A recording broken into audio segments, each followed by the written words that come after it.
Hey, guess what? I have another book haul. I know that comes as an absolute shock to everyone that watches my channel that I got more books. I got some really good stuff. And then I got some stuff that's like, why'd you buy that? And there's a reason, and I will explain why. First thing I got, thanks to a buddy on Discord, they pointed out that all 3 books in the Fiona of Arc tapestry were available on Pango Books for way too cheap, so I picked them up. They're book club editions, but I don't care.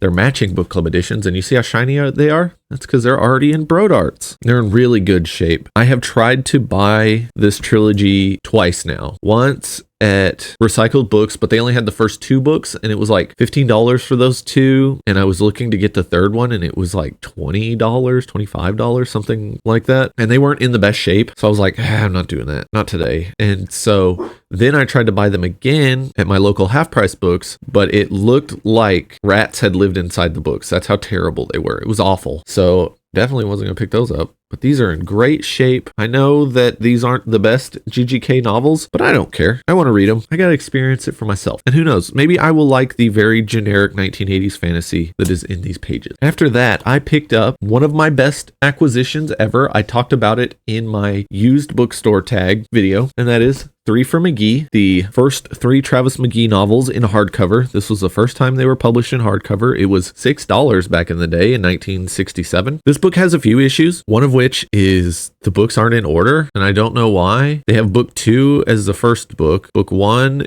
as the second book in the story, and then book 3 as the last one, which I guess, 1 out of 3 ain't bad. I don't understand it. I don't know why they didn't put them in order. They could have put them in publication order, and it would have made sense. They didn't. And this is just really cool. I mean, a hardcover that's going to last a really long time. It's in excellent shape for being as old as it is. Got some good blurbs on the back. New York Times Book Review. One of the first-rate craftsmen of crime. They ain't wrong. I'm just very excited to have this. I like to have a sense of permanence with some of the books I enjoy, and a hardcover like this will just be on my shelf forever, and I can just enjoy it whenever. And it actually has decent-sized font, so I'm not going blind trying to read them. My eyes are getting sensitive to font. Multiple times I've tried picking up some books recently, and I've cracked them open, and I'm like, ugh, the font's like blurry, or the print wasn't the best, or it's way too small. So I'm at that point in my life. Happened earlier than I expected, but that's what happens when you have an eye that has had laser surgery and has a cataract and has all sorts of other damage. So that's just the way the cookie crumbles. Speaking of cookies crumbling, I picked up Alistair Horn's A Savage War of Peace, Algeria,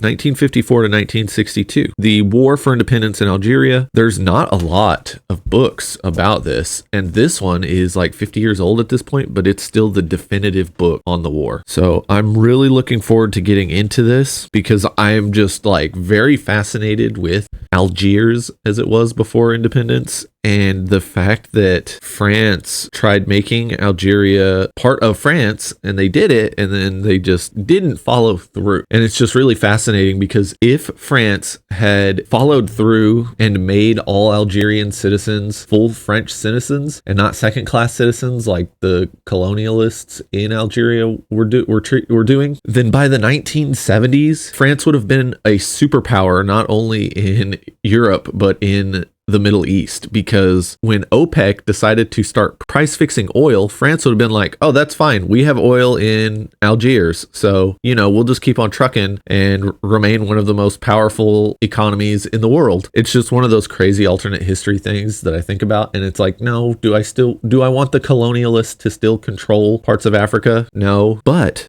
it's interesting. And there's just so much going on with this because you have a lot of French soldiers that dedicated their lives and watched their friends die trying to hold on to Algiers. And then the French government just goes, no, we're leaving. We're out. And it's like, wait, so all of this was for nothing? And then the French government was almost overthrown twice by Algerian veterans. It's just such a crazy time in the world. So I'm just really looking forward to learning more about it. This is going to be like my jumping off point. I don't know if there's any books about the putsch in the late 50s, but maybe there is. Let me know if any of you know about super niche books about the attempts to overthrow the French government in the late 50s and early 60s. Speaking of French government, I picked up the Lydia Davis translation of Proust's Swan's Way. I already have an older translation, but I've heard this one is really good. and I plan on reading this next year. So what I'm going to end up doing is maybe reading like a chapter of this and then a chapter of the other one, or just kind of checking them out side by side for the first couple of chapters before I decide which one I'm really going to dedicate my time to. I've been wanting to read this for a very long time. It's part of my 40 under 40. I got to get going on these. It's like, I got a little over 2 years, and that's 40 very dense books. So we gotta get to it. So I talked about this book quite a bit in one of my wrap-ups, and I'm so happy I have a physical copy. That is Flamin' Crimson, A History of Sword and Sorcery by Brian Murphy. This book is dense. Like, look at the words on the page. It's so much. Very dense book, a lot going on. Like, the 200 and whatever pages, 250-ish pages is very misleading because there's about 3 pages worth of text on each page. It's just so good. This is like the most definitive history of sword and sorcery I've ever read. I've looked for more, and this just really does such a great job of teaching you just about everything about the genre. Gives you definitions of the genre, the most popular writers, history of each of those writers' writing styles. Just very, very good. Then like the resurgence of sword and sorcery in like the 70s, and then more recent attempts. Just a great book all around. So I've mentioned this writer before, and that is Damon Knight. I picked up CV. This is a first edition, first printing. I wasn't going to say no, especially for $6. Damon Knight is on my short list of like classic science fiction writers I need to read, especially considering he was such a important person in like the critique of the science fiction genre. So I'm really looking forward to checking this out. This has like a really weird premise. CV is the sea venture. It is like a giant living vessel that travels across the water, and I think you kind of find out that it's not of human origin, and there's like weird things going on with it. So that's kind of cool. Yeah, it's a short read, as most classic science fiction is. So it'll be fun when I finally get to it. Don't know when that will be, but we can always hope that it's sooner than later. I can never say no to a Clifford D. Simic hardcover. So I picked up The Visitors, first edition, first printing. And that's the other reason I picked it up. I love Simic. I am very curious to see if he can do wrong, because so far he has not. Everything I've read from him, I've enjoyed. Short stories, novels, A Close Encounter of the Most Amazing Kind. I also really like the concept of like alien invasion novels or meeting aliens for the first time. It's never executed as well as I want it to be. Hopefully Simic can prove me wrong. So this last book I picked up from Recycled Books, most of those were from Recycled, was in an area I had not been to in probably 15 years. We went on our regular date to Recycled Books, but our daughter got to go with us this time because she was out of school, and we're down in the basement in the nonfiction stuff. My daughter is just sitting there, just chilling, reading her book we're about to buy her. And then she points to this back corner that's kind of hard to get to, and she's like, "What's back there?" And I was like, "I don't know, let's go find out." So we go back there. It's true crime and some crime fiction, and then a lot of like criminology, stuff like that. We're just browsing because I don't read a lot of true crime. And then I find this bad boy sitting on a shelf sideways, like way up high, and that is John D. MacDonald's No Deadly Drug,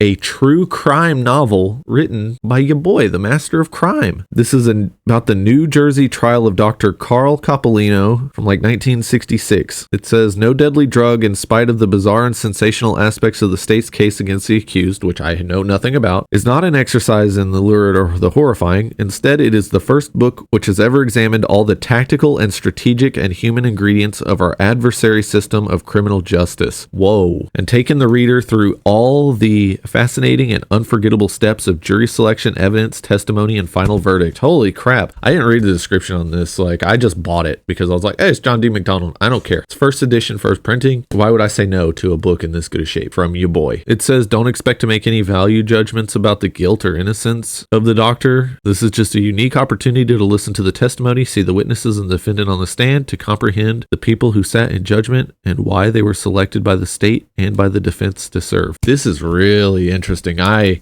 did not know that that's what this was about. Holy crap. This is going to be a lot of fun. I wonder what kind of physical activities John D. MacDonald did. Sorry, this is coming out of nowhere, but when you look at the back of this book, if you look at how like lean and vascular John D. MacDonald's hands are, you don't get that from being a writer. You get that from being outdoors and doing some stuff like sports or, weightlifting. Like, he has the hands of someone that's like in really good shape, which sounds stupid, but also it is a thing. Pay attention next time you see someone that is jacked. Their hands are jacked too. Like when I was hitting like deadlift PRs and stuff, you know, you can flex and see like the muscles in your hands. Yeah, I don't know where that came from. Well, I do. It's that I have a short attention span. This is gonna be cool. I might have to read this sooner than later. Oh man, he writes it like his books. Instead of it being very dry, he writes the dialogue like it's a novel. This is gonna be really good. I don't know if this has ever even been talked about on BookTube. This is some true crime stuff that I really wish that there would be more coverage of instead of like sensational crap that doesn't really go anywhere. I don't know, true crime stuff kind of bothers me. It seems like a lot of true crime podcasts and stuff are like mildly researched and they're usually just a vessel for them to run advertisements. This seems really cool and would be the kind of thing that I would love to hear someone talk about, like with more information that we've gotten since the 1960s. Maybe I'll have to do it, but maybe that sounds like a lot of work that I don't want to do. After that, I picked up some stuff on eBay. All of these books are in terrible shape. Well, one of them is in fantastic shape. The other three are in terrible shape, and they're kind of weird. So let's go through them and just talk about them. First thing I picked up was a very crappy copy of Thieves' World Sanctuary. And this was the return to the Sanctuary shared universe, or as it says on the back, return to the city that would not die, return to Thieves' World, return to Sanctuary. This was written by Lynn Abbey. This is a novel that takes place in the Thieves' World universe. And I picked it up because some booksellers on eBay, like Thrift Books or one of those, I can't remember which one it was exactly, they have like a buy 3 get 1 free. And so this was my get 1 free. And what I picked up to justify the free book, one was $3 Mule by Clyde Robert Bulla. Now this book was the first chapter book I ever read. And the reason I read it was because my teacher made me. I was a terrible student. I would not pay attention. I got decent grades, but I would not sit still. I would not read. And so in like 4th grade, my teacher was like, you have to read this or you're going to get in trouble because you don't sit still. It was like basically a read this or go to the principal type thing. And so I ended up reading it, and it was the catalyst for me becoming what I am today. And so I'm going to read this again and make a video about it, maybe with another book that's also in this pile. But this book's going to take maybe 15 minutes, 20 minutes to read, and we'll see how it goes. I still remember it. I skimmed through it and I remembered most of the story, which is crazy to think about because that was almost 30 years ago. So this will be fun. This is like a copy that's identical to the one I read. The one I read was torn to hell, had the same cover artwork, had Sharpie written on it to tell you who owned it, all that good stuff. Another book I read as a kid and I absolutely loved. This is going to be a Christmas present for my daughter, so don't tell her. The Great Brain by John D. Fitzgerald. This was like my fascination in like 4th grade when I finally got into reading. It takes place in the 1890s in Utah, in like a small town that's just like a stop on the train on the way to like Salt Lake City or whatever. It was originally published in 1967. You just follow a kid who has an older brother who's like really, really smart, and he's always like running schemes and stuff. And so that's all it is. It's just fun little vignettes about life in the end of like the pioneer times in Utah. It's not really pioneers. I mean, it's a pretty big town. They're talking about how crazy it is that someone ordered a toilet off Sears Roebuck and put a water closet in their house instead of having an outhouse. That's like the first plot point in the book. It's just really fun. And some of the first lessons I ever learned as a kid, like from a book, came from this series. Like caring about your neighbors and your community and trying to take care of the people around you. They're just really cool. Talking about the importance of like being a decent brother, because a lot of this revolves around him and his siblings. It's just like a very kind of folksy, learning some lessons in life stories that happen to also be really funny and entertaining. So yeah, I'm going to read this again too before I wrap it up as a present. So $3 Mule was the reason I bought the books, and then I was like, well, it does say if I buy 3 I get 1 free, and they're only like $4 each or something. So I picked up The Great Brain. I'm super hyped because this is like a hardcover, like the kind you have at schools. I'm pretty excited about that because that means it'll be durable. And then I got that Ratty Sanctuary book. But what I also picked up was something that had been on my wish list for a while, almost for so long that I forgot what it was. And they sent me just like an awful copy, but it's still readable. And that is The Populist Movement, A Short History of the Agrarian Revolt in America by Lawrence Goodwin. Yep, this book is dense. This is part of my Gilded Age history research because that's my favorite time in history. And what this is talking about, I'll just read it right off the back. At the heart of this study is a central issue: the practical definition of such ideas as freedom and democracy when they are confronted with the complicated set of values that the author calls the received culture of the Western world. Goodwin offers new political language designed to provide a fresh means of assessing both democracy and authoritarianism today. American populism provides a perspective for this analysis because the agrarian revolt was the largest and most intense mass democratic movement in American history. The populist revolt centered around farmers and them realizing that the cities getting bigger and everyone moving to them was changing the power structure in the United States to where city votes mattered more than farmer votes because the huge population shift left the agriculture areas depopulated. This was the last time there was like a legitimate threat to the US two-party system, and it scared the crap out of them. Like, this is just really interesting, and the populist movement was a very big deal in like the 1880s, 1890s. And a really fun fact, about 45 minutes away from me was one of the largest conventions for this party, and it was in a rural railroad town. So they still have like a little historical plaque and stuff up. Yeah, this is just more nerd crap that I'm obsessed with. Like, the political movements of the 1880s and 1890s are just so crazy because, you know, you have like hardcore leftist anarchists at the time, like killing politicians and then being blamed for terrorist acts that they did not commit. It's a very wild time leading up to like World War I. And, you know, we have the devil Woodrow Wilson, so that's a fun time in history too. Anyways, yeah, the populist moment. The book, it looks like a big book. It looks dense, but it's really not. I had a lot of fun buying all these books. I wanted to do a book haul so I could get them off my desk, and also, I just wanted to show you all the cool stuff I found. I am going to attempt to not buy enough books to have to do 2 book hauls this month. I mean, Christmas is coming up. I'm going to be buying gifts for other people. Who knows if I'll get books for Christmas? Maybe I'll do a Christmas book haul. We shall see. Let me know in the comments if you've read any of these, especially the kids' books. I want to thank you for watching. And with that, I'll see you next time.